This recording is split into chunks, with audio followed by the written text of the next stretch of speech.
Si decidimos que la educación es pública, gratuita y laica, ¿quién lo decide? ¿El gobierno o el Estado? El Estado. Eso lo decidió el Estado hace mucho tiempo.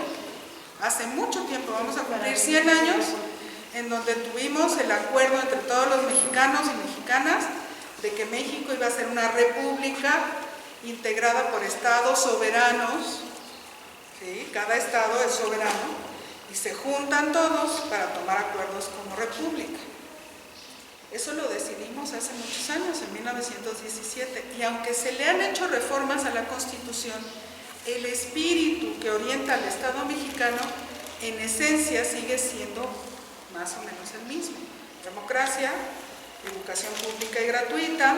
¿Qué otra cosa hay en la Constitución a nivel de Estado? Así, acuerdos básicos.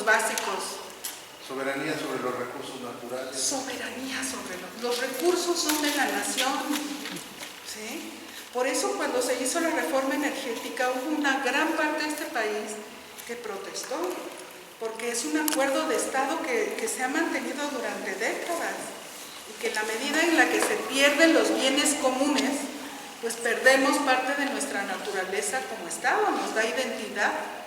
Piensen ustedes en las señoras, bueno, son muy jóvenes, pero cuando yo era chica, en los libros de texto venían fotos de las señoras que habían llevado sus gallinas, sus cerditos, y las ricachonas llevaban sus joyas para pagar la expropiación del petróleo, ¿no? Ahorita creo que ya no vienen esas fotos. Ahora sí, a ver. Sí, generalmente es criticado que se confunda Estado con gobierno, porque en la tradición francesa, el padre de esta idea de lo que puede ser una nación, Montesquieu, se establece que el Estado está constituido por un poder legislativo, ejecutivo y judicial, o sea, los tres poderes tradicionales. Pero en mi modo de ver, se crea una relación perversa en esa tradición, una relación perversa, y llega a confundirse el gobierno y el Estado, porque en realidad así es. O sea, el gobierno se transforma en Estado. Hay que analizar la historia de México. Cuando se da la independencia de México y hasta el gobierno juarista, hasta que le gana a Maximiliano, todo es un caos. O sea, no hay una definición de lo que pudiese ser la nación mexicana, ¿no? Pero llega Juárez con su idea liberal, el triunfo de la República, y entonces es el gobierno de Juárez quien dicta cómo debe de ser el Estado mexicano. O sea, es el gobierno, es quien crea al Estado, eliminando la heterogeneidad, las heterogeneidades de la población que constituía la nación mexicana. Tanto así que en los 60s aún existía la lengua nacional en el currículum educativo. O sea, ¿cómo puede ser el castellano una lengua nacional? Y todo lo demás, todo aquello de las comunidades, entonces se tiene que partir de otro principio. No el principio de Estado, que es la tradición francesa, eso lo vimos en la escuelita, ¿se acuerdan? Sino de una tradición alemana. ¿Por qué se genera la concepción de Estado en Montesquieu, Rousseau, Diderot, etcétera, etcétera? Pues porque tienen una tradición monárquica unificatoria, en el que un sujeto era el que tomaba las decisiones y entonces había que sustituirlo, teóricamente hablando. Pero pensemos también en la historia de Alemania, que logra conformarse como Alemania, pero ya en el siglo muy avanzado, el siglo XIX. Ahí estaba integrado por una confederación de estados, en los que se respetaban las costumbres, las tradiciones, las leyes regionales. Entonces de ahí proviene el concepto de nación, que se opone de tradición alemana al concepto de Estado, de tradición francesa. Entonces el concepto de tradición alemana, el que procede de plantear una nación, es el que privilegia lo que dicta el pueblo, o sea, las costumbres, las tradiciones, el respeto a los derechos de esas etnias. La nación va a privilegiar lo que venga del pueblo y de la heterogeneidad, y el Estado es el gobierno el que establece cómo debe de ser la nación. No sé si me di a entender. Son dos enfoques, y entonces es por eso que en la larga tradición priista el gobierno es el que determina cómo debe de ser el Estado, y lo que debemos de luchar, y se está luchando, es que se respete lo que las diferentes comunidades están dictando en las asambleas, ¿no? O sea, que de las asambleas que se genere cómo debe de ser el Estado, y no que sea el gobierno el que diga cómo debe de ser el Estado. Muy bien, muy bien. Yo estoy de acuerdo, como nos acabas de dar una maravillosa clase, estoy de acuerdo en esencia con lo que tú nos dices. Pero si volvemos a la pregunta que yo les planteo y que tiene que ver con esto, ¿sí? ¿Quién tiene que garantizar los derechos humanos dentro del territorio nacional? ¿En dónde se deben establecer el respeto a los derechos humanos? La nación. Sí, pero ¿en dónde? Legislativo. ¿En dónde? Legislativo, porque es el que propone las leyes. En las leyes. Sí, pero habría que hacer que las comunidades, tal como se hace en Chiapas, en Oaxaca, que las comunidades sean quienes empujen que esa figura que está en el Estado cumpla verdaderamente con lo que las comunidades quieren, y no con lo que el poder legislativo se le ocurre, o los partidos. Es que también hay una imaginación así perversa, que los partidos son quienes tienen o defienden el verdadero interés de las comunidades, y ya lo hemos visto que no es así. Entonces se tiene que hacer que el legislativo legisle, pero en interés de las comunidades, y son las comunidades quienes tenemos que obligar a que en el legislativo se implementen las leyes que nosotros queremos, no las que los partidos quieren, o el gobierno. A ver, ¿tú quieres decir algo? Lo que pasa es que el pueblo ha perdido el interés y ha dejado que los municipios o el Estado los catalogue como simplemente comunidad. Y aquí, por ejemplo, en San Juan todavía hay usos y costumbres, y nosotros como delegación las estamos defendiendo, porque ya municipio dice que nosotros no debemos de ser parte de. Entonces, si uno como autoridad auxiliar las deja por encima de todo eso, en automático nos están haciendo a un lado y nos están imponiendo lo que ellos desean. Ok. A ver, Ricardo, y luego la compañera. En el caso del derecho humano al agua que acabamos de ver de este lado, es muy claro cuando el artículo 4 dice que este derecho al agua y saneamiento es una corresponsabilidad entre los 3 niveles de gobierno y la ciudadanía. Obviamente esto a nosotros nos abre un panorama bastante amplio, pero es aquí donde entra la obligación y la capacidad que tenemos como ciudadanos de poder incidir en hacer cumplir ese derecho. Por ejemplo, lo que se decía aquí, ¿no? Hacer valer las asambleas, darle personalidad jurídica a los sistemas comunitarios, democratizar a los sistemas operadores municipales donde presta el servicio de APAS, que está pésimo, ¿verdad? Y hacer Contraloría Social del Agua. O sea, entonces, hace rato se decía, son derechos los derechos humanos, pero también implican obligaciones. Exacto. ¿Para quién? Para nosotros. ¿Y para quién más? Para el Estado. Para todos. Es la corresponsabilidad de la que habla el artículo. Así es.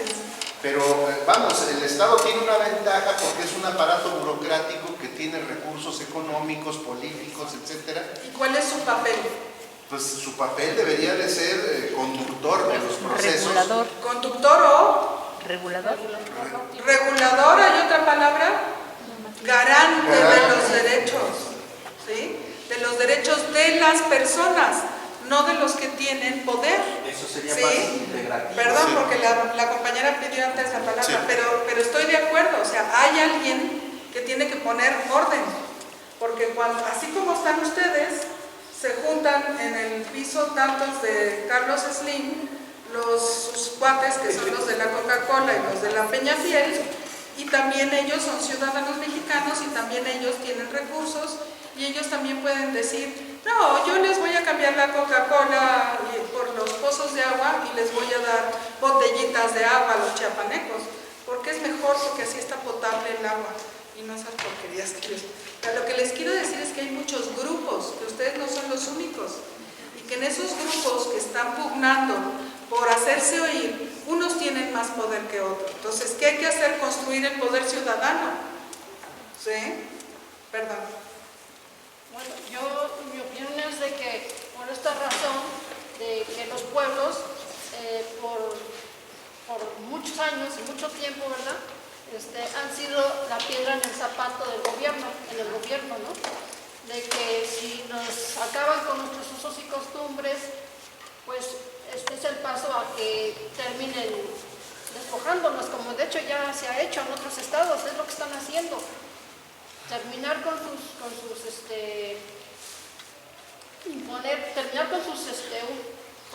usos y costumbres, y de esta manera perdemos la identidad, y como siempre hemos sido la piedra en el zapato, pues ellos van avanzando a pasos agigantados. ¿Por qué? Porque no tenemos información, porque no nos interesa, como acaba de decir, esa fuerza ciudadana, ese poder ciudadano. Ok. A ver, Lina decía algo en la mañana cuando se presentó que tiene que ver con lo que acabas de decir. Tú nos decías, ¿los antorchistas hicieron qué? Bueno, ya no me acuerdo bien. Cuando te presentaste dijiste, el municipio se posicionan. antorcha y los muy bien. antorchistas se apropiaron del Cerro del Elefante y una serie de cosas. ¿Los antorchistas son de afuera o son de ahí? Pues es que mire, o sea, por ejemplo, pues los compran. Ahí está, eso es lo que yo quería que me dijeras. O sea, no podemos irnos con la fantasía de que por el solo hecho de ser pueblo y no tener una información y formación ciudadana, son dos cosas. Ustedes aquí en esta escuelita del agua están teniendo un proceso ciudadano de formación. Quien no tiene ese privilegio, ¿qué pasa? ¿Se vende? Sí, o sea, porque, o sea, los convencen fácilmente. Te voy a ¿Por dar qué? una ¿Qué de tienen ellos? ¿Cómo los convencen? ¿En qué situación están? ¿Es porque son intrínsecamente malvados? O sea, más que nada porque, o sea, ven la necesidad de los ciudadanos. Por ejemplo, están sus recursos económicos muy bajos. Porque no tienen Ajá. recursos para sobrevivir, Sí. porque están en una situación muy frágil. Vulnerable. Y entonces ellos que no tienen la formación ciudadana que tienen ustedes, ¿qué hacen? Se venden. Sí. Y no es porque sean malos, no es porque sean menos humanos que nosotros, no.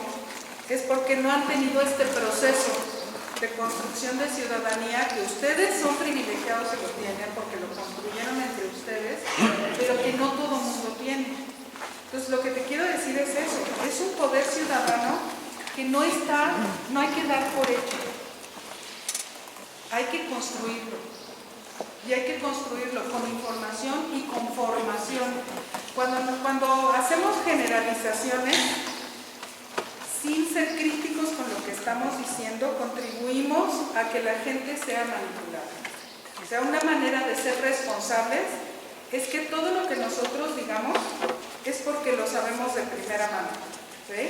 Cuando yo les decía hace rato, ¿en dónde está? ¿En dónde dice eso? Y ustedes se quedaron así. Es justo porque estoy tratando de hacer ese brinco, de que si yo voy a decir, tenemos derecho a ser consultados, y te pregunto, ¿dónde dice? Que ustedes puedan contestar. ¿Sí? Que no haya nada que ustedes digan que no pueda estar razonado y que nadie se los pueda discutir. Sí, yo quisiera comentar un poquito sobre este concepto de ciudadanía, porque la verdad a mí me hace mucho ruido. A ver. Porque el concepto de ciudadanía está sustentado desde un derecho individual, desde mi punto de vista, un derecho individual liberal. Y la cuestión aquí es de que no podemos olvidar que si bien somos ciudadanos, somos individuos, pero también somos seres comunales, somos seres comunitarios, y más en comunidades como las que participan en la Escuelita del Agua, que son comunidades originarias. Muchas de las comunidades son comunidades indígenas que se manejan por usos y costumbres y que responden no a derechos no a derechos individuales, sino a derechos como pueblos, como colectivos. Y uno de los problemas justamente que desde mi punto de vista ha habido en toda esta cuestión de los despojos, de los desalojos, de las defensas del territorio, como dice la compañera, con el ejemplo de los antorchistas, es de que se está apelando a un derecho ciudadano, no a un derecho comunitario. Y entonces por eso es de que muchas veces pues agarran a la gente de manera individual y los convencen o les dicen, mira, tú véndeme tus tierras, como en la consulta esta que se hizo para lo del aeropuerto en Santa Lucía, que agarraron a algunos ejidatarios de manera individual, ¿sí? Porque ahí está prevaleciendo este derecho ciudadano individual de apelar directamente a esa persona. Pero si esa persona se concibe además de como ciudadano, que está por encima su derecho también como comunidad, y él como ciudadano dice, perdón, antes que ser ciudadano y de ser un ser individual, soy un ser colectivo, y lo que yo pueda decidir sobre mis tierras va a afectar a mi pueblo.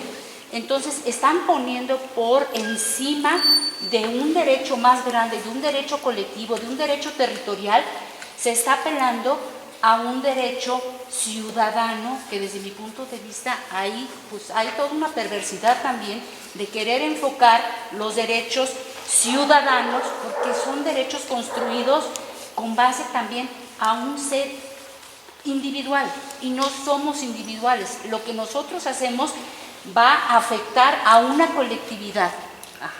Entonces yo siento que también habría ahí que hacer como una discusión. Somos ciudadanos, sí, pero también estamos asentados en un territorio que tiene una historia y que lo que se haga en ese territorio nos compete a todos. Fíjense lo que planteas, a ver, si lo interpreté bien, estamos hablando de derechos comunitarios y estamos hablando de esta dicotomía, construir ciudadanía versus construir comunidad. Y bueno, aunque no es en estricto este tema, nada más para no dejarlo pasar y como si no fuera importante, porque me parece fundamental, el tema es fundamental. Yo creo que no solo no se contraponen, sino que habría que ver cuándo uno es más importante que otro. Te voy a poner un ejemplo. Pasamos por Ecatepec, ahorita que veníamos para acá. Todos han oído hablar de la problemática que existe en Ecatepec, ¿verdad?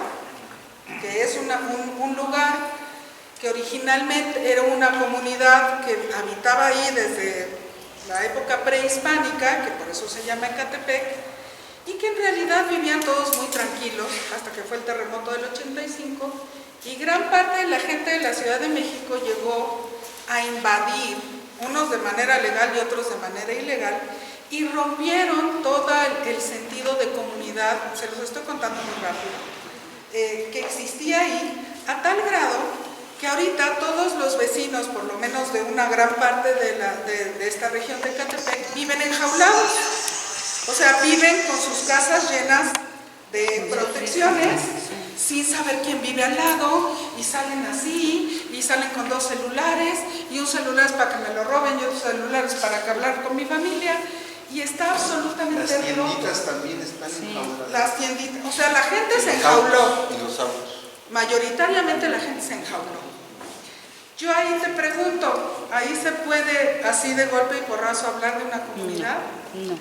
¿Qué hace el capitalismo? ¿Qué hace una administración depredadora? Avasallar el sentido de comunidad es lo primero que rompen. Claro. Lo rompen porque si tú rompes el sentido de comunidad, pues ya no tienes una contraparte que tenga derechos que defender. ¿Sí? Eso creo que es un desafío de la situación que tenemos no solo en Ecatepec, sino en muchas regiones del país. Si ustedes van al sureste, con esto que está pasando de los migrantes de Centroamérica y van a la zona de la frontera entre México y Guatemala o entre México y Belice, van a ver un proceso de descomposición social muy parecido al que se presenta ahora en Tijuana. ¿Por qué? Pues porque irrumpen unos sobre otros, se rompe el sentido de comunidad, se rompen los acuerdos básicos, ya no sé quién vive al lado mío y no sé si puedo confiar en él o no. ¿Qué hacen los derechos ciudadanos? Los derechos ciudadanos lo único que hacen, y no se les puede pedir más, solamente sirven para que todos seamos iguales ante la ley. Eso quiere, antes no todos éramos ciudadanos, hasta bien entrado el siglo XX, las mujeres no éramos ciudadanas, no teníamos derecho al voto. Éramos, ¿sí? Pues está muy, se puede decir que muy difícil, ¿no? O sea, yo ya veo muy complicada la situación en todo este aparato gubernamental tan pedestre que tenemos, que no funciona y que hacemos que trate de funcionar para nosotros, no para aquello que necesitamos, ¿no? Un apoyo. ¿Y por qué no? Porque vemos la parte, se puede decir que la praxis, o sea, casos concretos en México que a mí el gobierno del Estado, a mí el gobierno federal, a mí el gobierno municipal vale madre, por toda la palabra. Y un caso bastante concreto es Cherán, en Michoacán. La autogestión. Ellos dijeron, a mí no me importa el gobierno federal, a mí no me importa el gobierno estatal, a mí el gobierno municipal está aquí adentro. ¿Que van a venir a no? Aquí no viene nadie. ¿Por qué? Porque tomamos las decisiones aquí. Había un proyecto que querían talar no sé cuántos millones de árboles en Cherán. Bueno, ¿y orden de quién o por qué van a talar árboles que no son del gobierno federal? Es de aquí, de la gente que vive aquí en esta zona. Y no procedió para nada, o sea, fue tan el lazo tan fuerte que se hizo que no. Entonces se está haciendo difusión. Cherán ya lo hizo, hay otro pueblo, Tzintzuntzán, también lo está haciendo. Los caracoles, zapatillas. Se siguen, o sea, es como un orden, ¿no? Ajá. Y digo, pues yo creo que ya al fin de últimas, de este caso tan severo que padecemos, ¿no? Checa hace lo mismo. O sea, ¿quieres explotar un negocio? ¿Pero por qué lo vas a explotar? ¿Qué quieres? No, aquí las decisiones se toman adentro, no afuera. O sea, aquí la propuesta del compañero es la autogestión, el autogobierno. A ver, primero sí, tú, luego la compañera y luego el maestro. Es que justamente en comunidades indígenas y en el caso particular, por ejemplo, de Cherán, es eso. Cuando está fortalecido ese sentimiento de comunidad, ya no se está pensando como individuos si esto me conviene o no me conviene, sino se piensa en colectivo. Y eso es a lo que le está tirando el gobierno, a querer fracturar y a querer acabar con ese sentido de comunidad. Porque cuando hay un sentido de comunidad, se cierran herméticamente, ¿no? Y no permiten muchas cosas. A lo mejor los pueden ver como pueblos atrasados, lo que sea. Pero ellos están ejerciendo su autonomía, ejerciendo su poder comunitario. Yo, por ejemplo, puedo comentar así rápidamente de las comunidades de la Sierra de Texcoco, que no son comunidades, digamos, indígenas, porque ya perdieron, aunque están asentadas en una región náhuatl, son comunidades que perdieron la lengua. Sin embargo, se manejan por usos y costumbres, y muchas de sus costumbres y sus formas de organización y estructura tienen que ver con organizaciones prehispánicas, ¿no? Y la cuestión es de que ellos tienen un sentido, inclusive yo a veces digo que más fuerte que las propias comunidades indígenas de hoy. En estas comunidades, por ejemplo, tienen sancionado y regulado absolutamente todo, que podrían decir, no, pues son autoritarios, son dictatoriales. Ahí no se permite la entrada de gente de fuera. Y ponen candados. ¿Quieres comprar? Perfectamente, pero aquí por entrar al pueblo te va a costar 300,000 pesos, aparte de lo que quieras tú. Y tu derecho al agua te va a costar 30 y tantos mil.